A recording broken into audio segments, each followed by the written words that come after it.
Hello நேற்று அதாவது நேற்று நான் ஷூட் பண்ண மாதிரி அதோட கண்டினியூஷன் இன்றைக்கி ஷூட் பண்ணுறேன். ஆக்சுவலாக போன வீடியோ எந்த டைமிங் வரும்னு தெரில. பட் நீங்கள் போன வீடியோ பார்த்துருந்தீங்கன்னா தெரியும். நான் productivity growth, short term dead cycle, long term dead cycle அதெல்லாம் பற்றி பேசியிருப்பேன். அதில் என்ன சொல்லியிருப்பேன்னா ரெசஷன் சிவியர் ஆகும்போது இன்ட்ரெஸ்ட் ரேட்டை குறைப்பாங்க அப்படின்ற மாதிரி சொல்லியிருப்பேன். ஆக்சுவலாக என்னென்னா அது இன்ட்ரெஸ்ட் ரேட்டை குறைச்சாலும் அது அந்த இடத்துல பிரயோஜனமாக இருக்காது. ரெசஷன்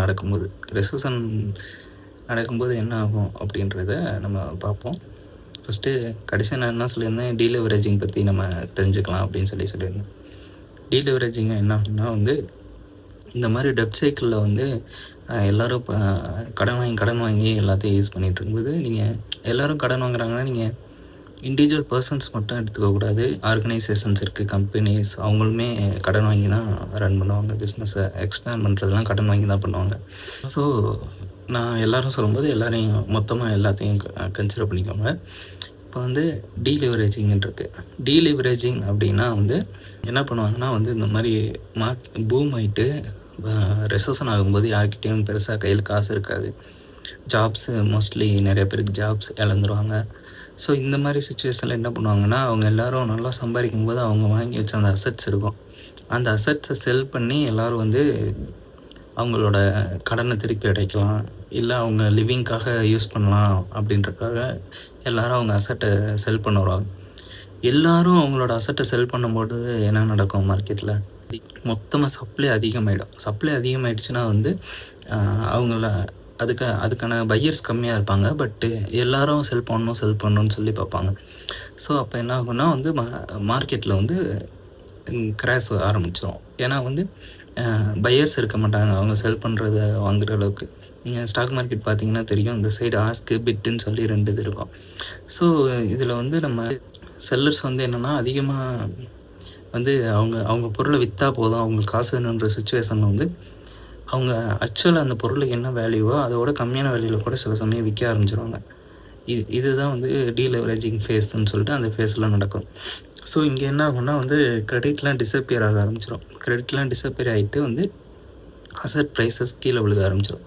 அசட் ப்ரைஸ் கீழே விழுந்தோடனே என்ன ஆகும், ஸோ இப்போ ஒரு பேங்க்கு இருக்குது, இவங்க என்னென்னா ஒரு கொலாட்ரலை பேஸ் பண்ணி லோன் கொடுத்துருப்பாங்கன்னு வச்சுக்கோங்களேன். ஸோ அந்த கொலாட்ரலே வேல்யூலெஸ் ஆகும்போது என்னாகும், பேங்க்கும் நசுக்கப்படுற மாதிரி ஃபீல் ஆவாங்க. ஸோ இந்த மாதிரி சுச்சுவேஷனில் ஸ்டாக் மார்க்கெட்டும் கிராஷ் ஆகும். ஸ்டாக் மார்க்கெட் கிராஷ் ஆகும். எல்லாமே இந்த மாதிரி டவுன்ஃபால் ஆகும்போது என்ன ஆகும்னா ஒரு சோசியல் டென்ஷன் ரைஸ் ஆகும். மக்களுக்கு மத்தியில் ஒரு என்னென்னா மக்கள் கவர்மெண்ட்டை அக்யூஸ் பண்ண ஆரம்பிச்சிருவாங்க. ஸோ இந்த மாதிரி ஒரு சோசியல் டென்ஷன் இதாகிடும் ஆரம்பிச்சிடும். ஸோ நம்ம என்னென்னா மக்களோட நிலைமையை பார்த்திங்கன்னா அவங்களுக்கு இன்கம் கம்மியாகிடும். ஆனால் அவங்க திருப்பி கட்ட வேண்டிய டெப்ட்டு ரொம்ப அதிகமாக இருக்கும். அதே மாதிரி இந்த கிரெடிட் ஒர்த்தி பாரோவர்ஸ்னு சொல்லுவாங்க பார்த்தீங்களா கடைசி வீடியோவில், அந்த மாதிரி இப்போ யாருமே கிரெடிட் ஒர்த்தி பாரோவர்ஸாக இருக்க முடியாது. ஏன்னா அவங்களோட இன்கம் கம்மியாக இருக்கும்போது அவங்க அந்தளவுக்கு கிரெடிட் ஒர்த்தி கிடையாது. ஸோ அவங்க கொலாட்ரலோட ப்ரைஸும் மார்க்கெட்லாம் கிராஷாக இருக்கும்போது அவங்க கொலாட்ரல் அவங்களோட அசட்ஸோட ப்ரைஸும் பயங்கரமாக ஃபாலோ ஆகிருக்கும். ஸோ அவங்களால இது பண்ண முடியாது, அவங்களுக்கு கிரெடிட் ஒர்த்தி பாரோவர்ஸ்னு சொல்ல முடியாது. ஸோ இந்த பாரோவர்ஸால் பணத்தை திருப்பி அடைக்கவும் முடியாது, அவங்களோட கடனை திருப்பி அடைக்கவும் முடியாது. ஸோ அவங்க என்ன பண்ணுவாங்கன்னா அவங்களோட அசட்ஸை செல் பண்ணுறதுக்காக ஃபோர்ஸ் பண்ணப்படுவாங்க, ஏன்னா இந்த கடனை அடைக்கணுன்றதுக்காக. ஸோ எல்லோரும் ரஷ் பண்ணி போய் செல் பண்ண நினைக்கும் போது என்னாகும், ஸ்டாக் மார்க்கெட் பயங்கரமாக கொலாப்ஸ் ஆக ஆரம்பிச்சிடும். ஸோ இது ஸ்டாக் மார்க்கெட் பயங்கரமாக கொலாப்ஸ் ஆகும்போது என்னாகும், மேலும் அந்த பாரோவர்ஸை கிரெடிட் ஒர்த்தி இல்லாத நிலைமைக்கு தான் கொண்டு வரும். ஸோ இதுதான் ரெசஷனில் நடக்கும். அந்த டெப்ட் சைக்கிளோட லோயர் ஃபேஸில் என்ன நடக்கும்னா ஆல்ரெடி இன்ட்ரெஸ்ட் ரேட் அவங்க குறைச்சிக்கிட்டே தான் வந்துட்டுருப்பாங்க. ஸோ ஆல்ரெடி கம்மியான இன்ட்ரெஸ்ட் ரேட்டை இருக்கும்போது ஏன்னா அவங்க அந்த டெப்ட் சைக்கிளோட அதர் எண்டு சொன்னேன் தெரியுமா, அதில் இன்ட்ரெஸ்ட் ரேட் குறைச்சி எக்கனாமியை ஸ்டெபிள் பண்ண ட்ரை பண்ணிகிட்டு இருப்பாங்க. ஸோ அந்த மாதிரி சுச்சுவேஷனில் இவங்க இப்போ சென்ட்ரல் பேங்க் மேற்கொண்டு இன்ட்ரெஸ்ட் ரேட்டை குறைக்க முடியாது, ஏன்னா ஆல்ரெடி அது லோவர் இன்ட்ரெஸ்ட் ரேட்டில் தான் இருக்கும். ஸோ இன்ட்ரெஸ்ட் ரேட்டை குறைக்கிறதுங்கிறது இந்த இடத்துல பாசிபிள் இல்லை, ஏன்னா அது மோஸ்ட்லி ரொம்ப லோவாக தான் இருக்கும். ஸோ அப்போ வந்து பீப்புளும் வந்து அசெட்ஸ்லாம் செல் பண்ணிகிட்ருப்பாங்க. ஸோ இந்த நேரத்தில் வந்து இதுதான் வந்து இந்த சென்ட்ரல் பேங்க்கோட கைமீறி போகிற சுச்சுவேஷன்னு சொல்லலாம் இந்த ரெசஷன் பீரியடில். ஸோ இந்த மாதிரி ரெசஷன் பீரியடில் வந்து லெண்டர்ஸ் வந்து அவங்க கடன் கொடுக்குறத ஸ்டாப் பண்ணிடுவாங்க. பாரோவர்ஸால் வந்து அவங்க கடன் வாங்கவும் முடியாது, அவங்க வாங்கின கடனை ரீபே பண்ணவும் முடியாது. ஸோ இந்த ரெசஷன் பீரியடில் என்ன நடக்குதுன்னா வந்து டோட்டல் எக்கனாமியே வந்து கிரெடிட் வர்த்தி ஆகிடுது. இதுதான் வந்து ரெசஷன் ஃபேஸு. அடுத்து வந்து டீலிவரேஜிங்கில் வந்து என்ன நடக்கும்னா, இப்போ வந்து டெப்ட் பேர்டனை ரெடியூஸ் பண்ணுறதுக்காக என்ன பண்ணுவாங்கன்னா, இந்த பீப்புள், கவர்மெண்ட், பிஸ்னஸ் இவங்கெல்லாம் என்ன பண்ணுவாங்கன்னா ஸ்பெண்டிங்கை பயங்கரமாக கட் பண்ணுவாங்க. அதுக்கடுத்து வந்து டெப்ட்டை குறைப்பாங்க. வெல்த்தை வந்து ரீடிஸ்ட்ரிபியூட் பண்ணுறதுன்னு சொல்லுவாங்க.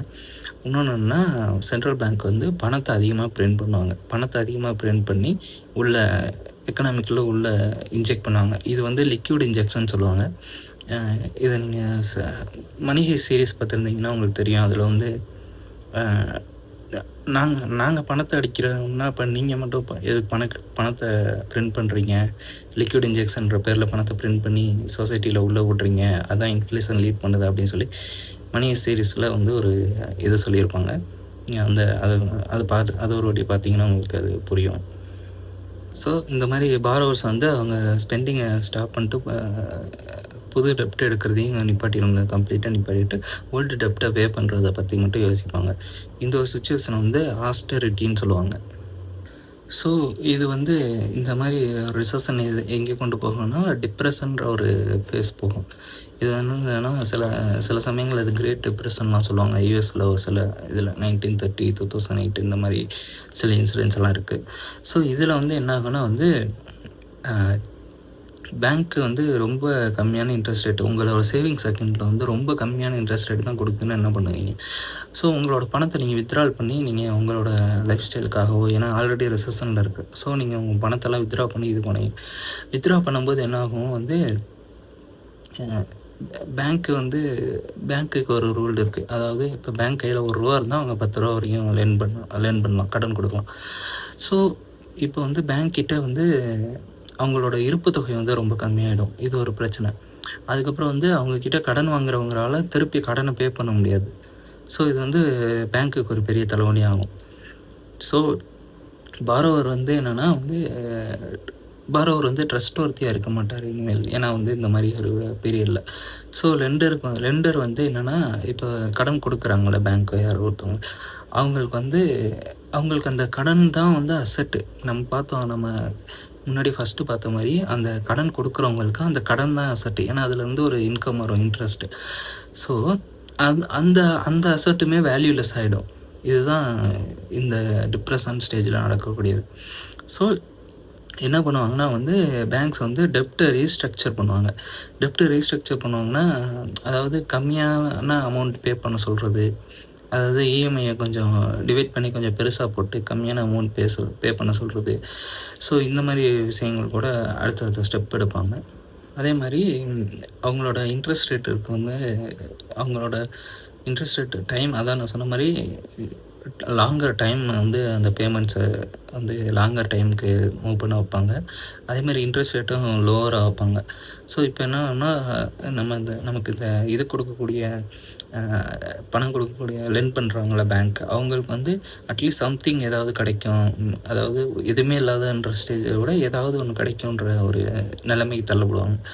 ஸோ டெப்ட் ரீஸ்ட்ரக்சரிங் வந்து என்னென்னா டெப்ட்டை குறைக்க ஆரம்பிச்சிடும். பட் அது வந்து அசட்டோடையும் அந்த இன்கமோட வேல்யூ வந்து அதிகமாக ஆரம்பிச்சதுனால ஸோ இது என்ன ஆகுன்னா வந்து இது வந்து அடுத்த ஒரு ஸ்டேஜுக்கு கொண்டு போக ஆரம்பிக்கும். இது வந்து டிஃப்ளேஷன் சொல்லுவாங்க.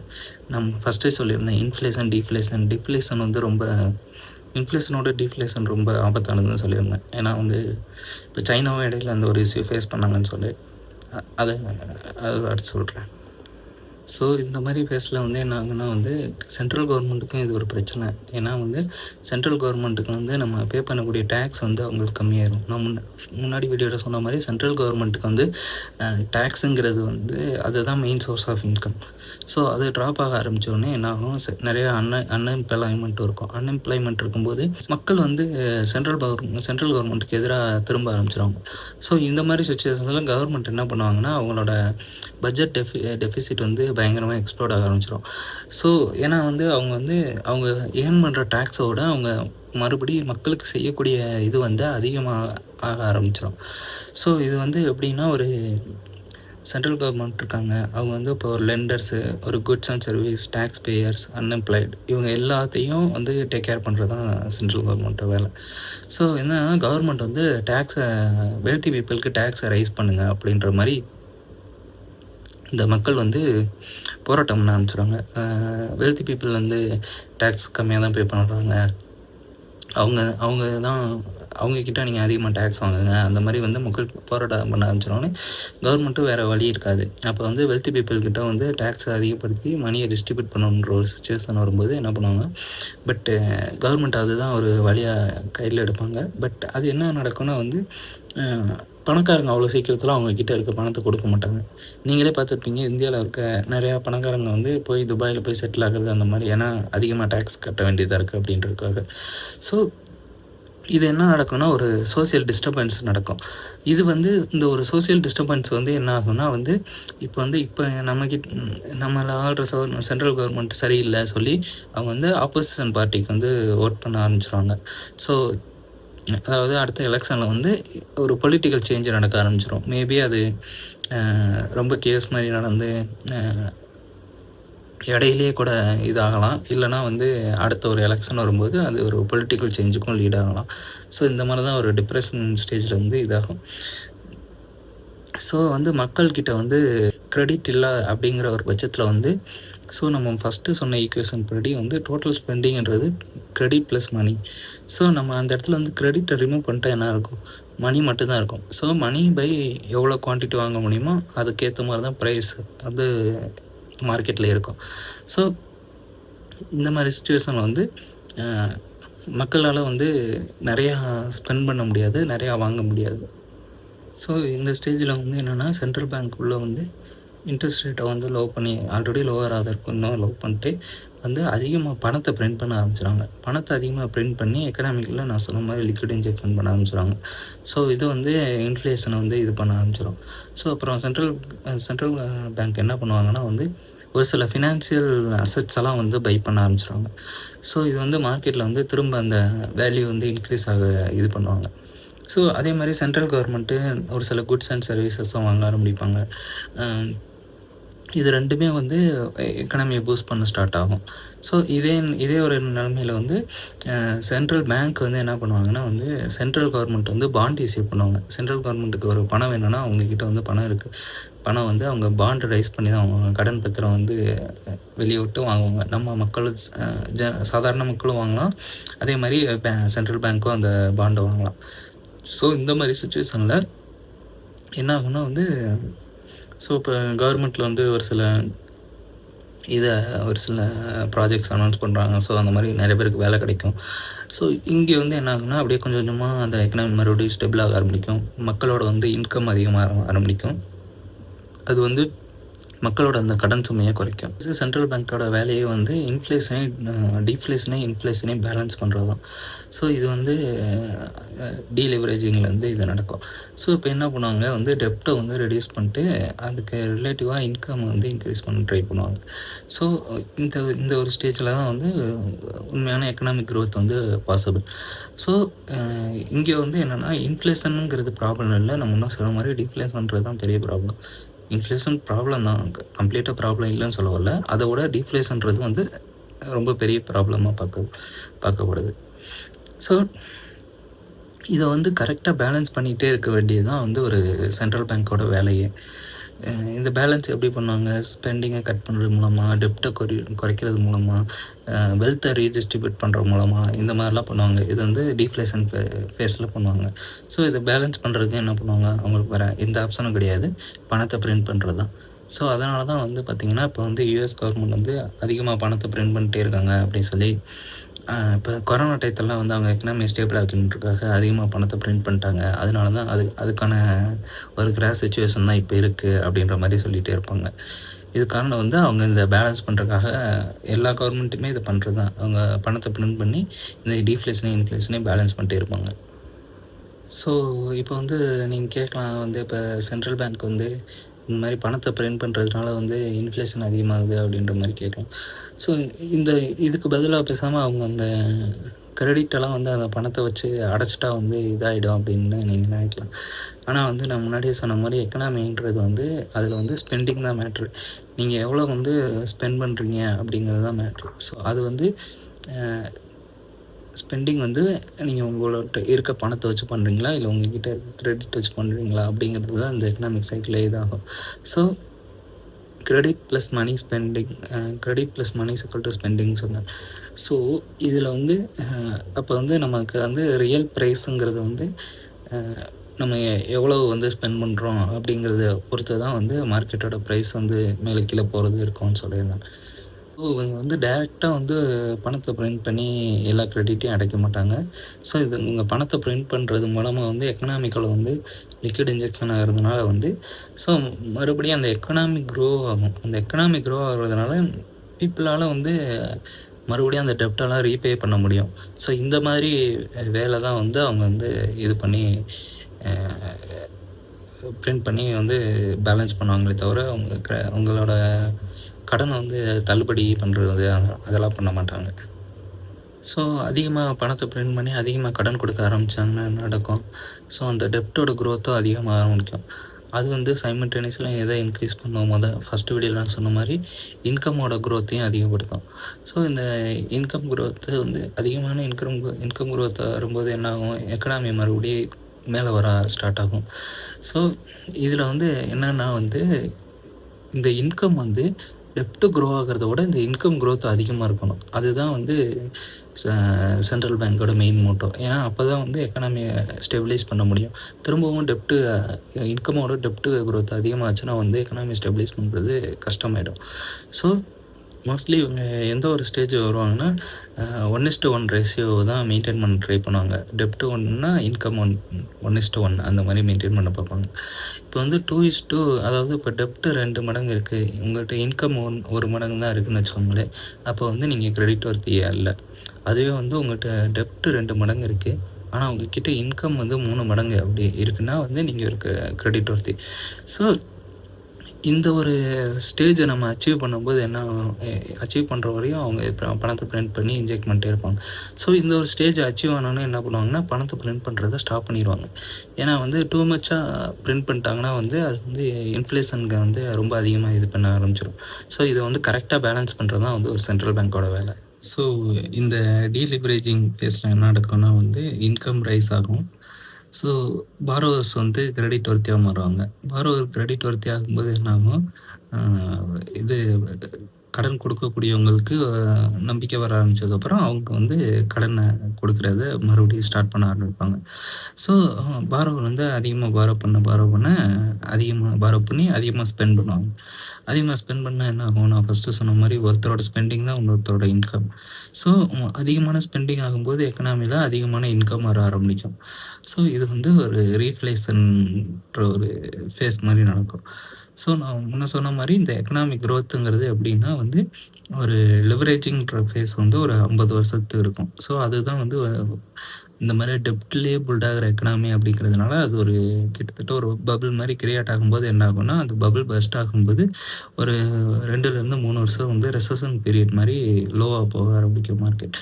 ஸோ லோவாக போனதுக்கப்புறம் திரும்ப வந்து அது அந்த ரெசஷன் பீரியட்லேருந்து திரும்ப அந்த ஈக்லிபிரியம் தாண்டி மேலே வர்றதுக்காக என்ன நடக்கும், அந்த ஒரு ஃபேஸ் தான் வந்து ரிஃப்ளேஷன் ஃபேஸ்ன்னு சொல்லுவாங்க. அது வந்து ஜென்ரலாக ஒரு 7 வருஷத்துலேருந்து ஒரு 10 வருஷம் வரை எடுத்துக்கும். ஸோ நான் முன்ன சொன்ன மாதிரி வந்து ஒரு கிராஃப் ஒன்று எடுத்துக்கிட்டோன்னு வச்சுக்கோங்களேன். நீங்கள் ஒய் ஆக்ஸில் ஜிடிபியும் எக்ஸ் ஆக்சிஸில் டைமையும் போட்டு ஒரு கண்ட்ரியோட எக்கனாமிக் க்ரோத் எப்படி இருக்கும்னா வந்து இப்போ அதோட ப்ரொடக்டிவிட்டி க்ரோத் இந்த மாதிரி லீனியராக போகுதுன்னா அதில் வந்து ஒரு இந்த மாதிரி ஒரு வேவாக வந்து ஒரு எக்கனாமிக் க்ரோத் இருக்கும். அந்த எக்கனாமிக் க்ரோத்து மேலே ஒரு சின்ன வேவாக ஃபார்ம் ஆகுறது தான் ஷார்ட் டேர்ம் டெப்ட் சைக்கிள். சாரி எக்கனாமிக் வேவ்ன்னு சொல்லிட்டேன். சாரி. அது வந்து லாங் டெர்ம் டெப்ட்டோட ஒரு வேவ் மாரி இருக்கும். அந்த லாங் டெர்ம் டெப்ட் வேவ் மேலேயே ஒரு அ குட்டி குட்டி வேவா வரக்கூடியது தான் வந்து ஷார்ட் டெர்ம் டெப்ட் சைக்கிள் சொல்லுவோம். ஸோ இந்த எக்கனாமி பொறுத்தவரைக்கும் 3 ரூல் மெயினா ஃபாலோ பண்ணும். ஸோ டெப்ட் வந்து எப்பயுமே இன்கமோட ஃபாஸ்ட்டா வந்து ரைஸ் ஆகவே கூடாது. அதே மாரி அ இன்கம் வந்து புரொடக்டிவிட்டியோட ஃபாஸ்ட்டா ரைஸ் ஆகக்கூடாது. ஏன்னா வந்து புரொடக்டிவிட்டி ரைஸ் ஆகலாம். ஆனா இன்கம் ரைஸ் ஆகுதுன்னா, அங்க ஏதோ ஒரு பிரச்சனை இருக்குன்னு அர்த்தம். ஸோ 3வது ரூல் என்னன்னா, நம்ம எக்கனாமி எப்பயுமே ஸ்டெபிளா வைக்கணும் அப்படின்னா, புரொடக்டிவிட்டி குரோத்த அதிகப்படுத்துறது மட்டும் தான் ஒரே ஒரு ஆப்ஷன். ஸோ நம்ம வந்து புரொடக்டிவிட்டி அதிகப்படுத்துறதுக்காக என்னென்ன பண்ண முடியுமோ, அத நோக்கி தான் நம்மளோட ப்ராசஸ் எல்லாம் இருக்கணும். ஸோ இப்படி இருந்தா மட்டும் தான் ஒரு ஸ்டேபிள் எக்கனாமியா லாங் டெர்ம்ல கொண்டு போக முடியும். ஓகே. அவ்வளோதான் வீடியோ. இது ஏதோ கொஞ்சம் கொஞ்சம் எனக்கு தெரிஞ்சத வச்சு சொல்லி, நான் நோட்ஸ் எடுத்தத வச்சு சொல்லி ஓரளவுக்கு ட்ரை பண்ணியிருக்கேன். ஸோ ஃப்யூச்சர்ல வந்து இன்னும் கொஞ்சம் டீட்டெயிலா அ வேற டாபிக் டீட்டெயிலா பண்ணலாம். அதே மாரி கொஞ்சம் கரெக்ட்டா நானும் பேசி போடுறதுக்காக ட்ரை பண்றேன். That's all. Thank you all. இவ்வளோ நேரம் பொறுமையா உட்காந்து பார்த்ததே ரொம்ப பெரிய விஷயம். ஏன்னா வந்து இந்த மாரி எக்கனாமி சம்மந்தமான வீடியோஸ்லாம் வந்து யூசுவலாவே லாங்கா தான் இருக்கும். ஸோ யாருக்கு அதிகமான பேஷன்ஸ் இருக்கோ, அவங்க தான் லாங் டெர்ம்ல வெல்த் அதிகமா பில்ட் பண்ண முடியும். ஸோ இந்த வீடியோ நீங்க இவ்வளோ நேரம் உட்காந்து பார்த்தீங்கனாலே வந்து உங்களால வந்து நீங்க கரெக்ட்டான ட்ராக்ல இருக்கீங்கன்றது அர்த்தம். So thank you all.